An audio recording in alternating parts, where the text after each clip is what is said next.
वासुदेवाय नमो भगवते वासुदेवाय नमो भगवते वासुदेवाय नमो भगवते वासुदेवाय नमो भगवते वासुदेवाय नमो भगवते वासुदेवाय नमो भगवते वासुदेवाय नमो भगवते वासुदेवाय नमो भगवते वासुदेवाय नमो भगवते वासुदेवाय नमो भगवते वासुदेवाय नमो भगवते वासुदेवाय नमो भगवते वासुदेवाय नमो भगवते वासुदेवाय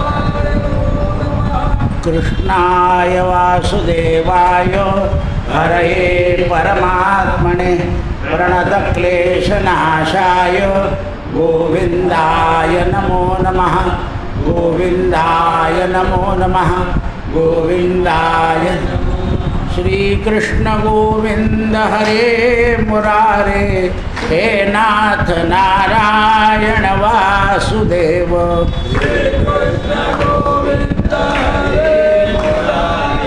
हे नाथ श्रीकृष्ण गोविन्द हरे मुरारे हे नाथ नारायण वासुदेव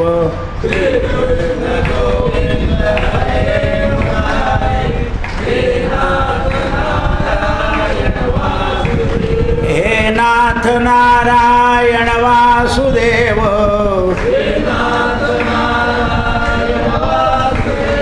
हे नाथ नारायण वासुदेव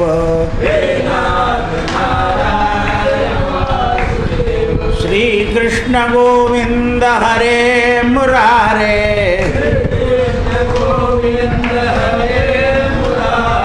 हे नाथ नारायण वासुदेव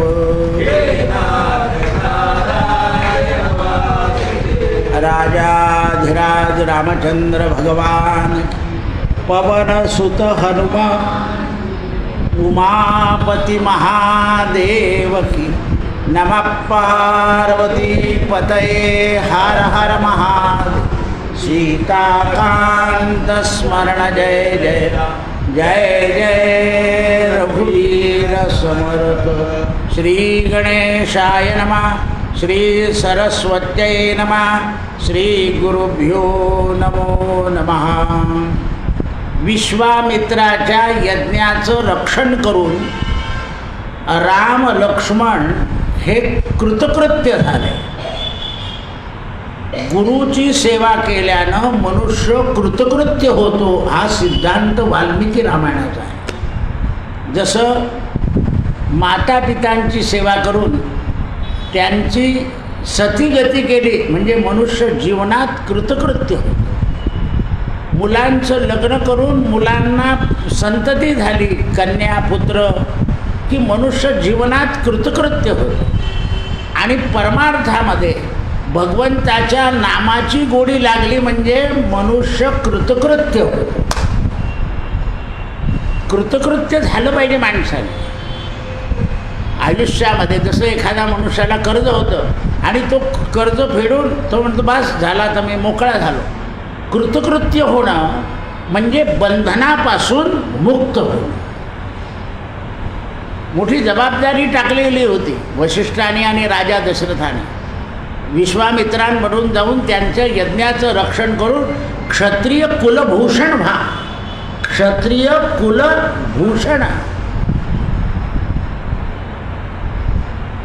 जसं एखादं लग्न आपण एखाद्याच्या अंगावर टाकतो हो तू नीट कर तो झालं म्हणतो वा सुटलो त्याप्रमाणे प्रत्येक ठिकाणी कृतकृत्याचा संबंध वेगवेगळ्या संबंधानं येत असतो.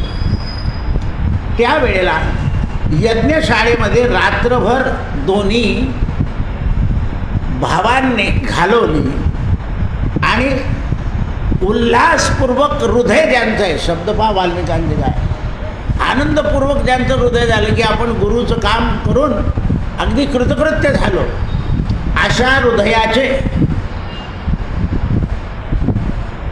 रात्र सगळी गेल्यानंतर प्रातःकाळी उठून दोन्ही भाऊंनी आपलं आन्निक केलं. नियमातून निवृत्त झाले आणि विश्वामित्रांच्या दर्शनाला आले. आणि आल्यानंतर अग्नी प्रज्वलितच होता. विश्वामित्रांना नमस्कार करून मधुर भाषणानं वचनाला सुरुवात केली. हे मुनिवर आहो, आम्ही दोन्ही किंकरांनी आपल्या सेवेमध्ये उपस्थित राहून आपल्या आज्ञेप्रमाणे सेवा केली किंवा नाही एवढं सांगा. आपल्या आज्ञेप्रमाणे तुमची सेवा कृतकृत्य झाली किंवा नाही. त्यावेळेला विश्वामित्र म्हणाले, हे रामचंद्रा, हे नरश्रेष्ठा, आपलं एक कार्य आटोपलं पण दुसरं कार्य करायचं आहे. गुरुजी लगेच असं तोंडातून कबल करत नाही. गुरु आपल्याला काय पाहिजे असते, गुरुकडून शाबासकी पाहिजे असते, ते देत नाही शाबासकी. कारण शाबासकी दिली म्हणजे संबंध,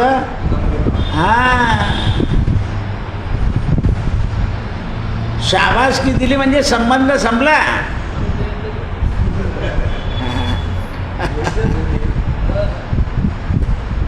कारण गुरुकडून कृतकृत्य होतच नाही मनुष्य, शेवटपर्यंत सेवा करायची आहे.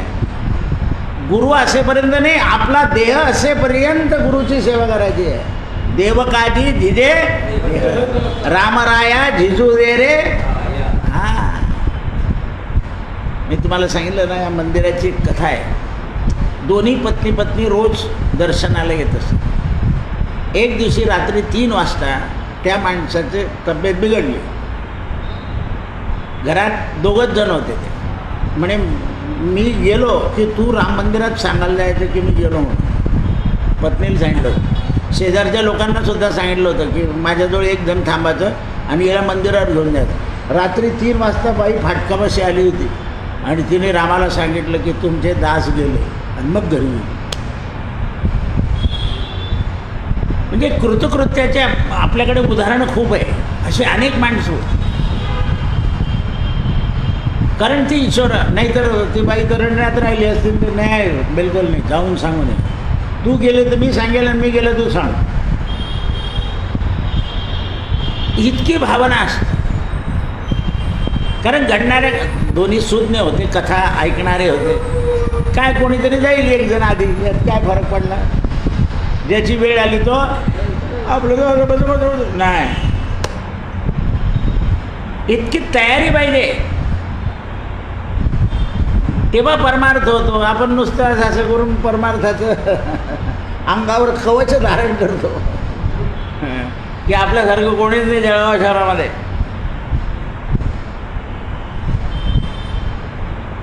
मिथिला नगरीच्या जनक राजाचा परमधर्ममय यज्ञाला प्रारंभ आहे.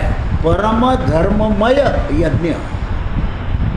आता विश्वामित्रांच्या मुखातून जनक राजाची स्तुती आहे आणि आपल्या सगळ्यांना जायचं आहे. हे पुरुष सिंह हो, तुम्ही माझ्याबरोबर यावं. पुरुष सिंह, सिंह आहे पण पुरुषातले सिंह आहे. माझ्याबरोबर यावं. आपल्याला तिथे धनुष्य यज्ञ पाहायचा आहे. आता यापूर्वी असा धनुष्य यज्ञ कोणी केलेला नाही. तो जनकाच्या हातून व्हायचा आहे. हे पूर्वापुरुष हे धनुष्य अतिप्रबळ आहे. याचं माप तोल नाही, पण हे भयंकर प्रकाशमान आहे. धनुष्य असून प्रकाशमान आहे. मनुष्याला याची ज्ञानता नाही.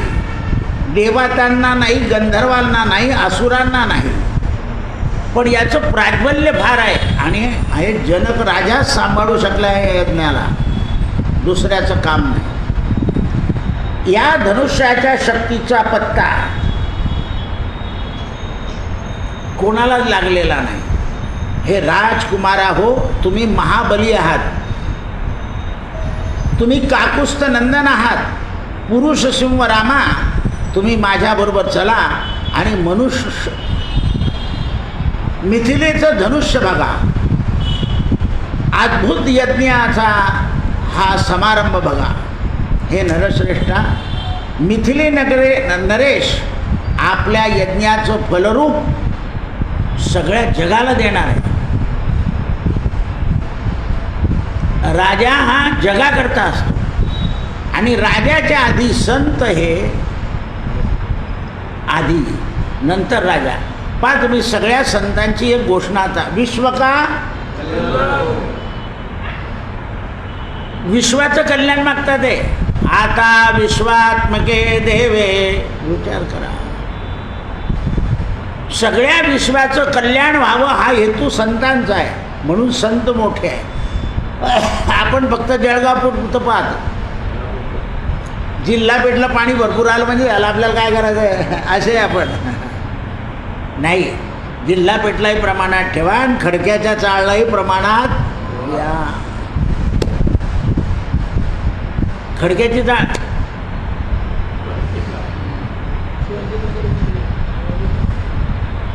अशी भावना पाहिजे. विश्व का कल्याण हो, प्राणियों में सद्भावना हो, धर्म प्रभावित हो.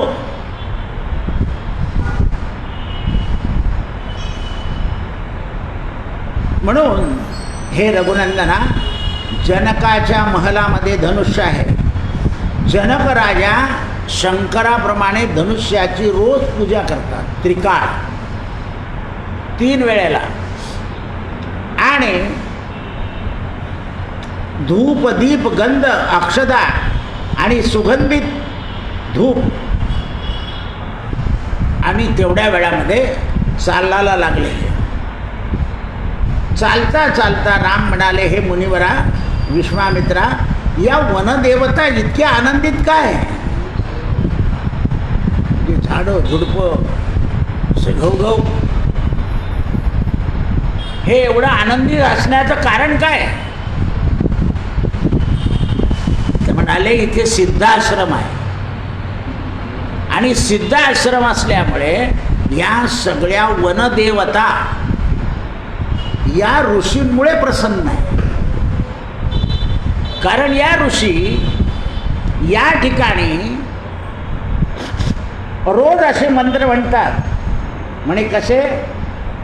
देवहू शांतिरंतरिषगु शांती रापहा शांती रोखदया शांती वनस्पतया. वनस्पत्यांना शांती व्हावी. आणि तेवढ्या वेळात पशु पक्षी असे बुडाले आणि विश्वामित्र निघाले. म्हणून विश्वामित्रांच्या मार्गे पशु पक्षी आणि जीव मोर हे प्राणीसुद्धा निघाले यज्ञ आटोपल्यानंतर. रामानं ते दृश्य पाहिलं. कारण विश्वामित्र नाव असं आहे ते जगाचे, म्हणून यज्ञ झाला आणि यज्ञ साकार झाला. आतापर्यंत यज्ञात विघ्न येत होते. यज्ञ कशा करताय? या सगळ्या विश्वाच्या कल्याणाकरता.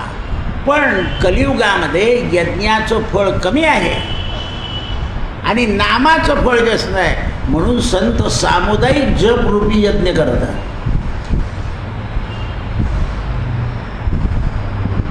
पहा आता तुमचा नमो भगवतीचा आकडा किती झाला आहे? आजचा नाही, आता आपला आकडा सांगेल खडके आल्यावर. चाललंय 2017 पासून लोक करताय घरोघरी. एक मंत्र झालं की दुसरा मंत्र मागताय. विश्वाचं कल्याण जपाने होईल, संकीर्तनाने होईल. कारण यज्ञ यागादी कर्माला काळ अनुकूल नाही.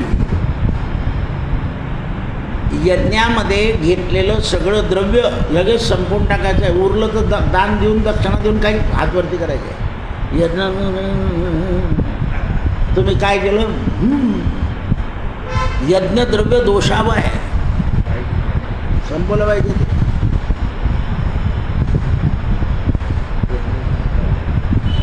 जप यज्ञाला द्रव्याची गरजच नाही आहे. त्यामुळे दोषाचा काही प्रश्नच राहत नाही.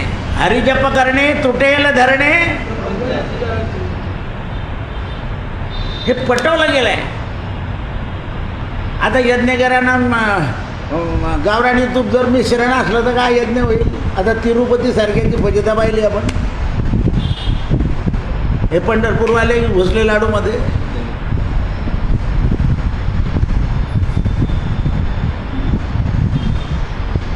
हे लक्षात आलं पाहिजे. आपण करू तो पदार्थ, पण ते तूप तर चांगलं पाहिजे. आपण का तूप घरी सगळी इतकं तयार करू शकत नाही. म्हणून तिखट सांजा चालेल, काही गडबड नाही त्याच्यात.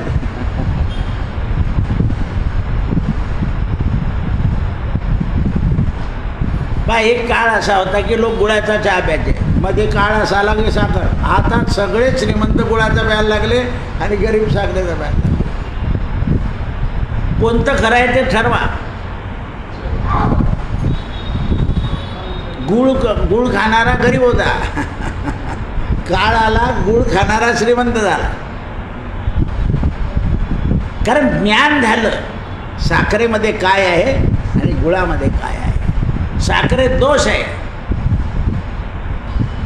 गुळात दोष नाही. तुम्हाला साखरेतला दोष पाहायचा असेल तर सांगतो. तुम्ही जिलेबीकरता पाक तयार करा आणि त्या पाकामध्ये थोडंसं कप भर दूध टाका.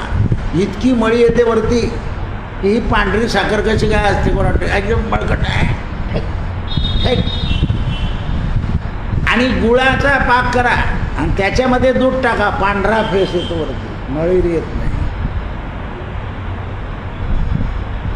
दोषावं काय आहे आणि बिना दोषावं काय आहे कळायला पाहिजे. जिथे केमिकल आलं तिथे दोष.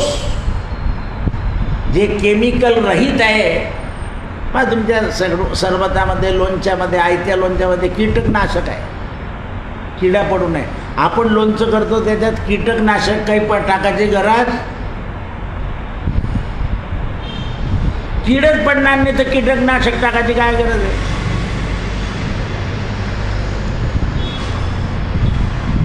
आपण कुठलेलं तिकीट बेसन भरोसा यांना काही द्यायची गरज नाही, पण बाजारातलं आणलं त्याच्यात भरोसा नाही. पण आता सगळे लक्झरी कारण नीतिमूल्य वस्तू नाही ना. द्रव्य सुद्धा नीतिमूल्य नाही. म्हणून हे रामा, या वनदेवता इतक्या प्रसन्न झाल्या.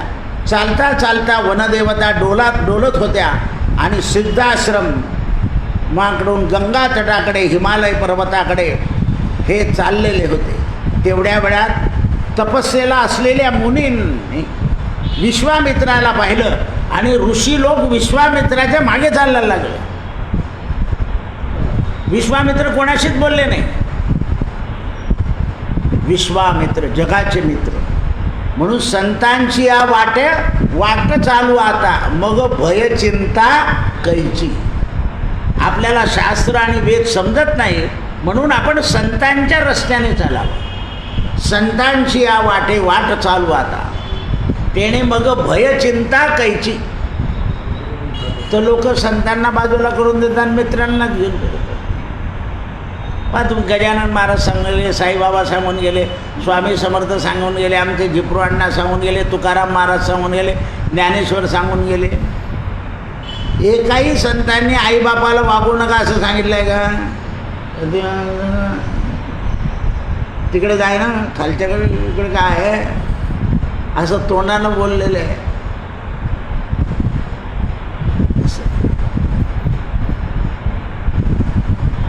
म्हणून ऋषीमुनी चालायला लागले. त्यावेळा प्रस्थान करीत यात्रा वाढली. विश्वामित्राच्या मागे सगळे चालत आहे, कोणी कोणाशी बोलत नाही. सिद्धाश्रमातले सगळे मृग पक्षी विश्वामित्राच्या मागे मागे चालायला लागले. काही दूर गेल्यानंतर ऋषी मंडळी सहित विश्वामित्रांना पशुपक्ष्यांना हात जोडले.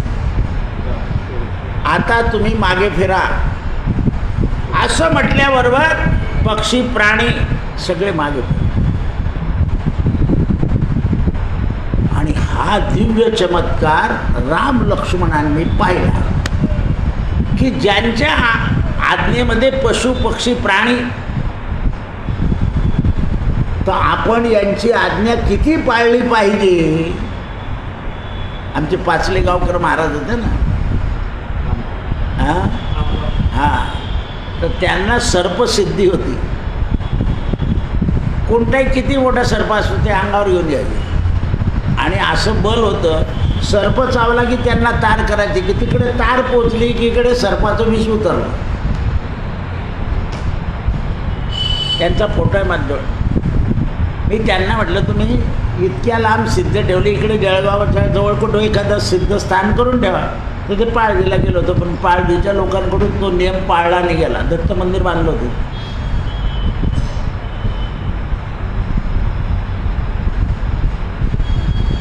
तर त्यांनी देह मुंबईला ठेवला होता, पण तिथे सांगितलं होतं की देह जाताना जळगावच्या हायवेवर थांबवा आणि दादाला रस्त्यावर बोलवून या. म्हणून मला तिथे दर्शन झालं. रस्त्यावर गेलो आपल्या आकाशवाणी चौकामध्ये, त्याला बोलून यावं नाही तिथे. म्हणजे या गोष्टी लक्षात ठेवल्या. संत काय काय करिता नोहे महाराज, म्हणून पशुपक्ष्यांना परत पाठवलं. ऋषी मंडळी सहित विश्वामित्र पुढे चालायला लागले. सूर्य अस्ताला आला. एका नदीवर, शोणभद्र नावाच्या नदीच्या याच्यावर विश्राम केला. सगळ्यांनी स्नानसंध्या केली, अग्निहोत्र केलं आणि सगळे ऋषीमुनी निर्भय झोपले. आणि राम लक्ष्मण मात्र रात्रभर क्षत्रिय बाणा चालवला. म्हणजे सगळे जे निर्भय झोपले होते त्यांच्या रक्षणाकरता होते. विश्वामित्राने सांगितलं, रामा तुलाही विश्रांती घे, कारण तुला आता पाहिलं नाही पशुपक्षी जा सांगितलं तर गेले ना. तर इथल्या कोणत्याही माणसाला हा सिद्धाश्रमाचा भाग आहे. पशु पक्षी हिंसक प्राण्याचा उपद्रव होणार नाही.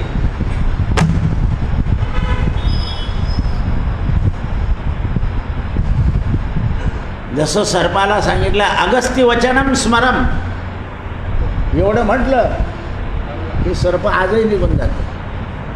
अगस्त्य वचनम स्मरम. आपल्याला कोणाची शपथ घाला लगेच बदलून जातो.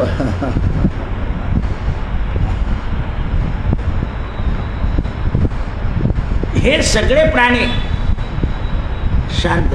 तुम्ही जर बाळेकुंद्रीला गेले ना खाली दक्षिणेकडे, तर तिथे संध्याकाळी जेव्हा दत्ताची आरती होते तर मंदिराच्या चारही बाजूने आरती सुरू झाली की 4 कुत्रे असे धुनी देतात ओ आरती होईपर्यंत. अजूनही तो हा पंत दत्त स्वरूपी वसे. आणि आपल्या जळगाव जिल्ह्यात भडगावला त्यांचं स्थान होतं. या हो या भवरोग दूर करूया, काळास जिंकूया, ज्याची या स्मरणे पतित तरती तो शंभू सोडू. म्हणून त्यावेळेस विश्वामित्रांनी रामलक्ष्मणांसह ऋषींचा आदर करून घेतला. बुद्धिमान विश्वामित्रांपुढे सगळे ऋषी ध्यानस्थ बसले. रामानं तपस्वी लोकांचं दर्शन केलं आणि मोठ्या कुतूहलानं विचारलं, महाराज या समृद्धशील वनाला इतकं सुशोभित कोणी केलं आहे? म्हणे सिद्धांनी. म्हणून सिद्ध लोक काय करतात, आश्रमामध्ये झाडं झुडपं असे लावून ठेवतात. आता सगळे सिद्ध म्हणवतात स्वतःला सिद्ध, निवासस्थान बांधून बाथरूम, अटॅच बाथरूम, त्याच्यानंतर AC, निसर्ग ठेवतच नाही. आश्रमामध्ये निसर्ग पाहिजे.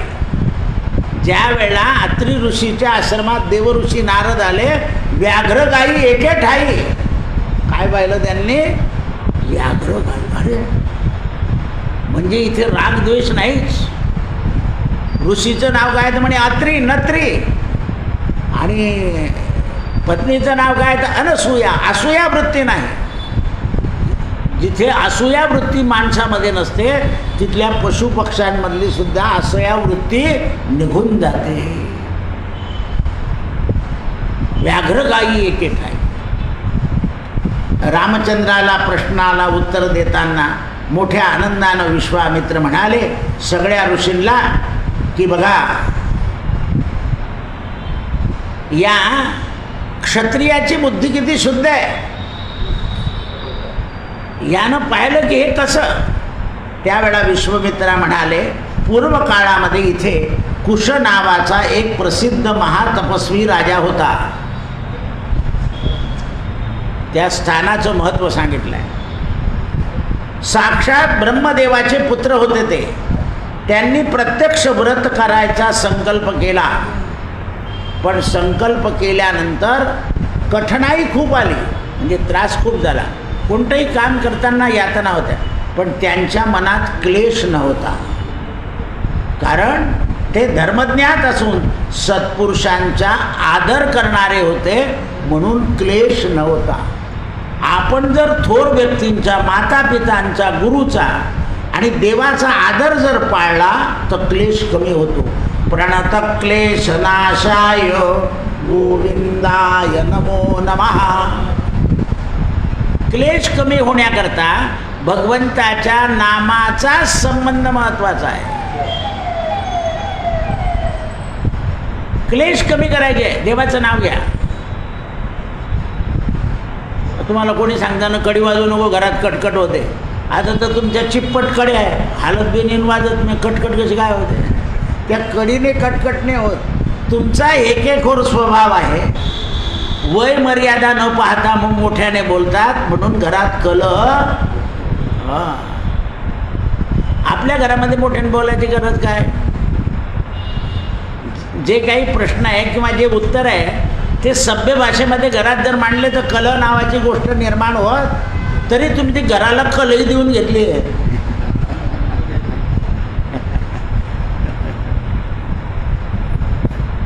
आता कलही राहिलेली काय आहे? हा, कुठी.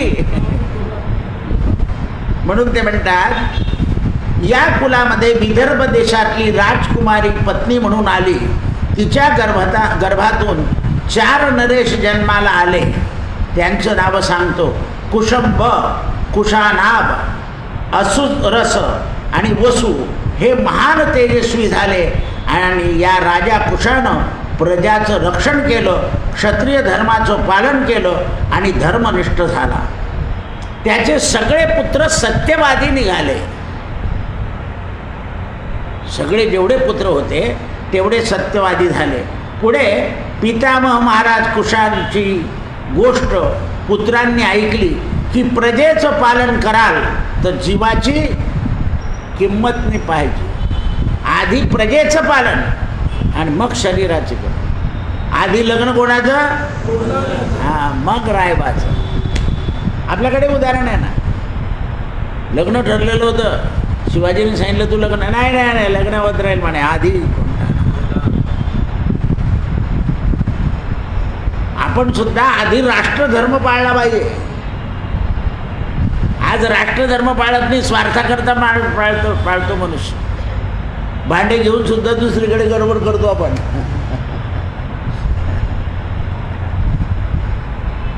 असं आहे. म्हणून ते म्हणतात, महान तेजस्वी कुशंबानं कौशंबी पुरी वसवली. दुसरा, त्याने कौशंबी नावाची पुरी वसवली. ती आजकाल कोसम नावानं सिद्ध आहे.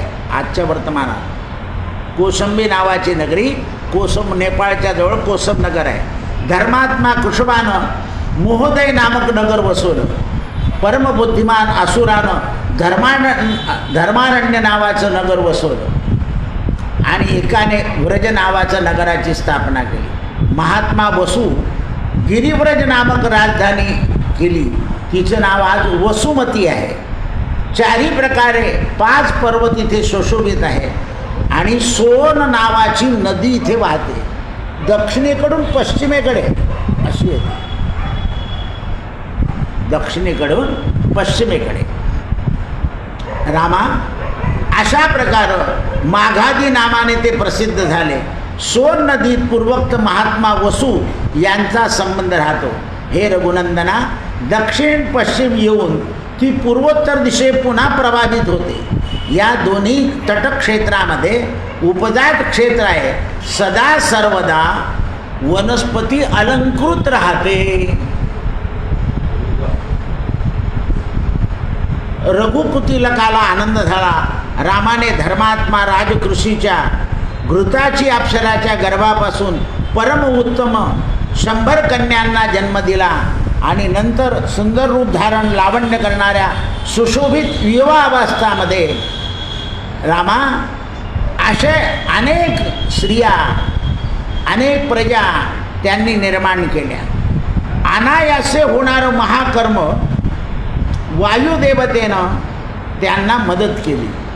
हा जो वायू आहे याने मानवाला मदत केली पाहिजे. हा वायू प्रदूषण घालवतो आणि प्रदूषण आणतोय.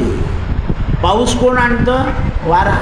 आता परवा सांगितलं होतं की मान्सून 26ला अंदमान निकोबारला आहे ना. आज त्यांनी सांगितलं की समुद्रात गडबड होते, लवकर येईल की नाही सांगता येते. काही गरज होती का? असं तो वायू आहे, वारा आहे.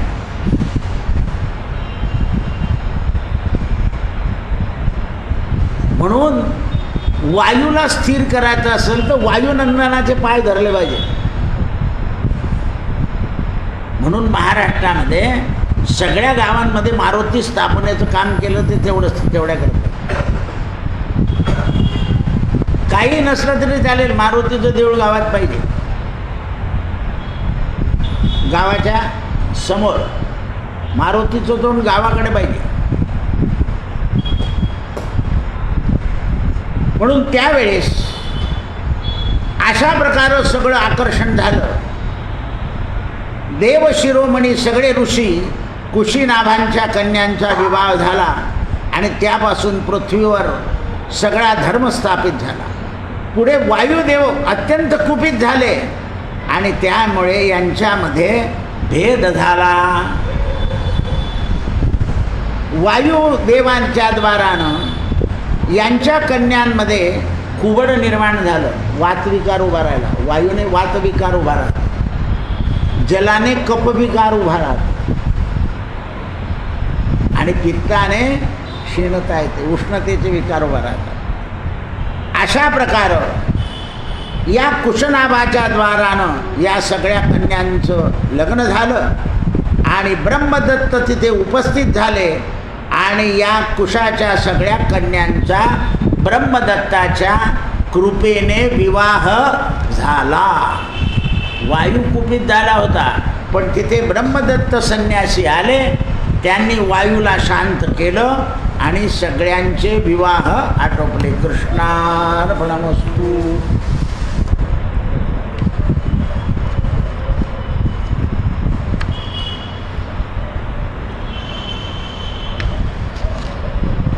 अध्याय 4. धर्मराजाला अधिक मासाची पोथी भगवान सांगताय.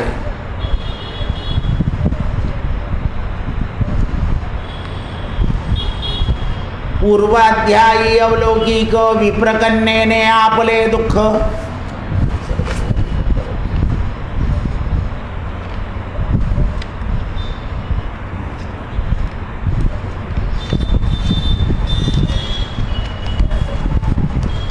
पूर्वाध्यायी उत्तम मनमास पुरुषोत्तम नाम कैसे लाभले अनुभव कथिले जाण.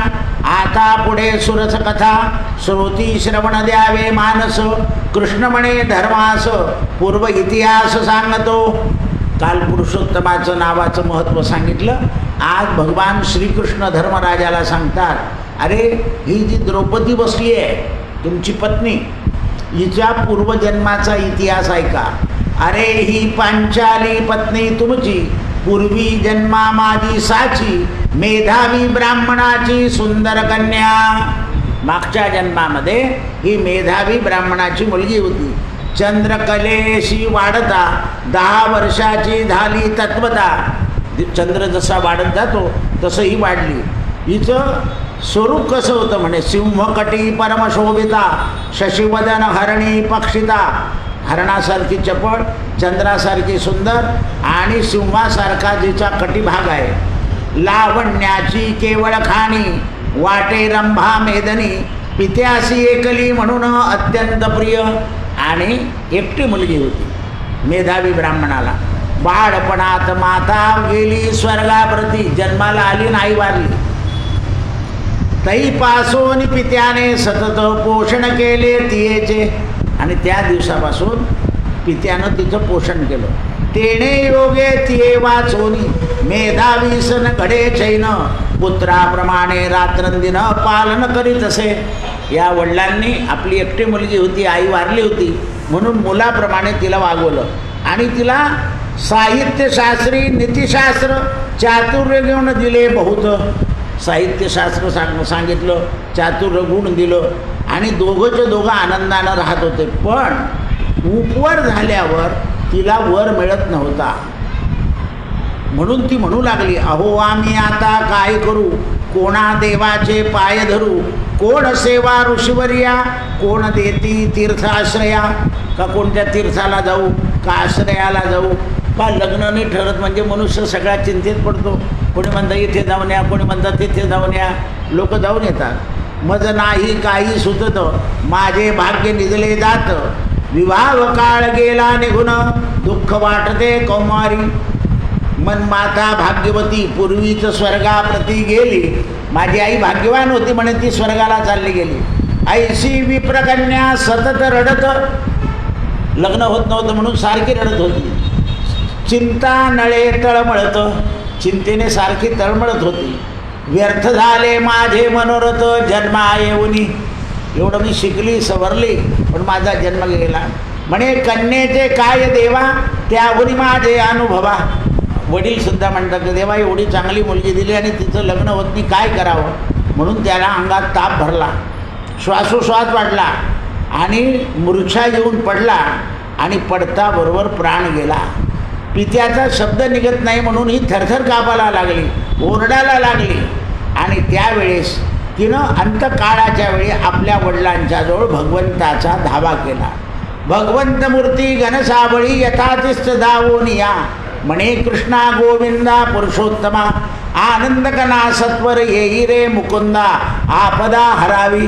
देवाला हाक मारलाय की माझ्या वडिलांचा प्राण जातोय, तू ये, तुझं वाचवणी त्रिभुवनी आता कोणी न रक्षिता. या त्रिभुवनात देवा तुझ्याशिवाय कोणी नाही. ऐसे बोलता मेधव मुनी प्राण सोडिता झाला, तव धावले विष्णुदूत तयासी नेले विमानातून. आजही बऱ्याच लोकांना विमान येतं पण आपल्या प्राणीमात्रांना दिसत नाही. सहजरित्या जेव्हा प्राण शरीरातून निघून जातो असे लोक, त्यांचा जो प्राण आहे तो विमानातच जातो सहजरित्या.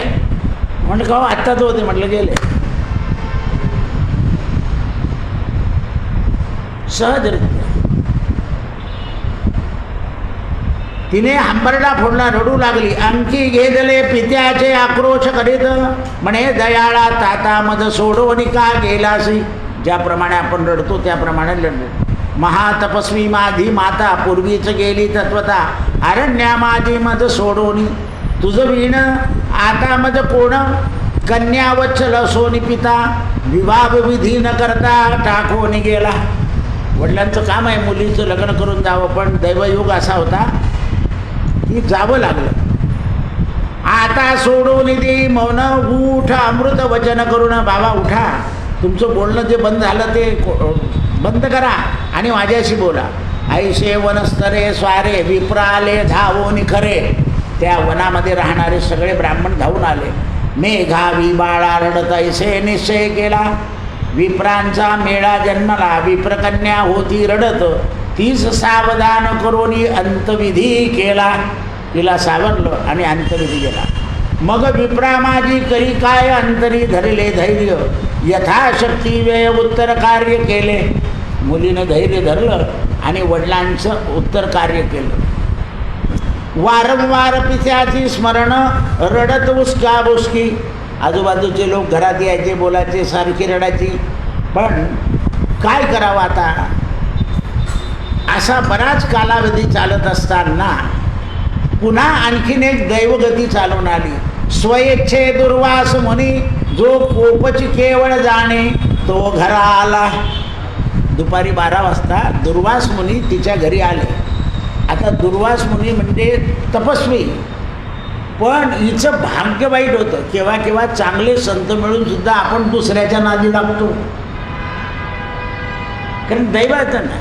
हिने दुर्वास ऋषींची सभ्यतेने वागायला पाहिजे होतं, हिच्याकडून असभ्यता झाली आणि श्राप दिला गेला. दुर्वास ऋषी हिला पुरुषोत्तम मासाचं महत्त्व सांगतील उद्याच्या अध्यायात, आणि ती पुरुषोत्तम मासाचा अपमान करेल.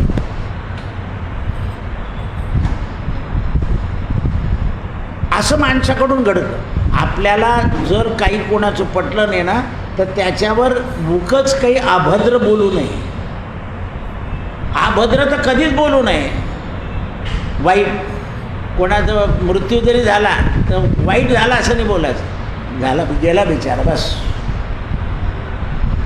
कारण अभद्राने काय होतं, आपण तर बोलतो पण आपलं अभद्र जास्त. अनंत वाचाळं बरळतीम बरळण त्या काहीचा दयाळ पावे अरे, पण आपल्याकडून गुच्चूप बसवलं जात नाही, कारण ते पाप तोंडातच येतं.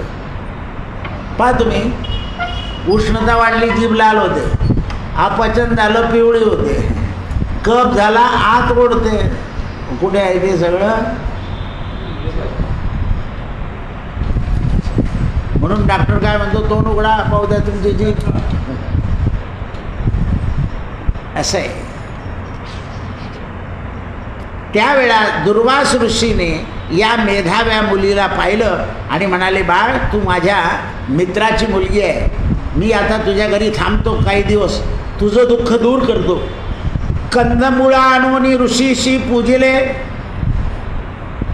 आत्रिगोत्रा दिवाकरा आधी दुर्भाग्यने घरा कोठोने आले. महाराज माझ्यासारख्या दुर्भाग्याकडे कुठून आहे, माझ्या पितृपुण्याने प्रेमे आले आपण, तरी मम शरीरी काय आज दशा जाण, येणे माझे व्रताधिक दाने कोठे गेले. म्हणे मी आतापर्यंत इतके व्रत गेले, हे व्रत वगैरे गेले कुठे. दुर्वास मुनी ते लागोनी म्हणे, बाळे तू आता सर्व उत्तम आचरिले, पित्याचे कुळ उद्धरले यात संशय नाही. तू चांगली वागली त्याच्यात. मेधावी ऋषीची तपश्चर्या म्हणून आलो तुझ्या घरा, कैलासाहून येता जाणली तुझी धर्मशीलता, म्हणून आश्रमा आलो. तुवा केले माझे पूजन, येणे पावले समाधान, गुणनिधान तुझसी. आता मी जातो बद्रिकाश्रमासी, लोकहितार्थ उग्र तपासी, तयाचे करोनी दर्शन, स्वस्थाना जाईन निघून, सुविचार शोक टाकून स्वस्थ राही सुशिले. आता शोक टाकून दे म्हणे. ऐकून विप्रसुता म्हणे, मुनिवरा समर्था तुमचे दर्शन होता शोक नष्ट झाला. म्हणे महाराज तुम्हाला पाहिल्यावर माझा शोक गेला म्हणे. आणि मम जन्म आपण येणार मम कल्याण, सांप्रत गावाकडे उदरासी, ते मज जळत सदेही, हेतून जाणसी काही, तरी दयाळा कृपा करोनी, सुविचार पाहता जगात. तुम्हाला काही कळत नाही म्हणे की माझं जीव जळतोय. धैर्यदाता न दिसली, माता पिता बंधू आप्त कोणीच नाही मजलानी, दुःख सागरी मी पडले. पुढे जिवंत राहू कैशी, जिकडे पाहावे तिकडे मजसी ओस दिसे. आता मी राहू तरी कशी म्हणे. तरी दयाळा कृपा करोनी, माझे दुःख निस्वरी सत्वर, म्हणून कृपा करा आणि माझं दुःख दूर करा. पाणी ग्रहणार्थ कोणी वर इच्छित नाही मजलागी, या पुढे मी होईन वृषाली, ऐशी चिंता मज उद्भवली, तेने मूळ निद्रा गेली, गोड न लागे भोजन. अशी माझी अवस्था झाली आहे. यास्तव आता देणार प्राण, आता मी तुमच्यासमोर प्राण देते म्हणे.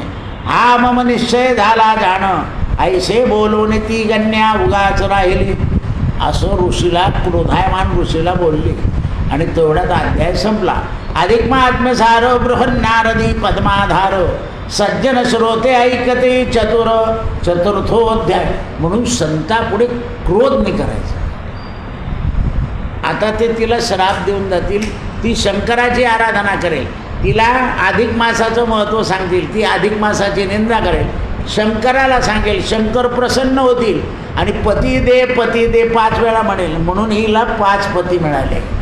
म्हणून स्त्रीला मागच्या जन्मातलं पुण्य या जन्मात भोगावं लागतं आणि मागच्या जन्मातलं पापसुद्धा या जन्मात भोगावं लागतं. कृष्णार्पणमस्तु. सत्यगुरु राये कृपा मज केली.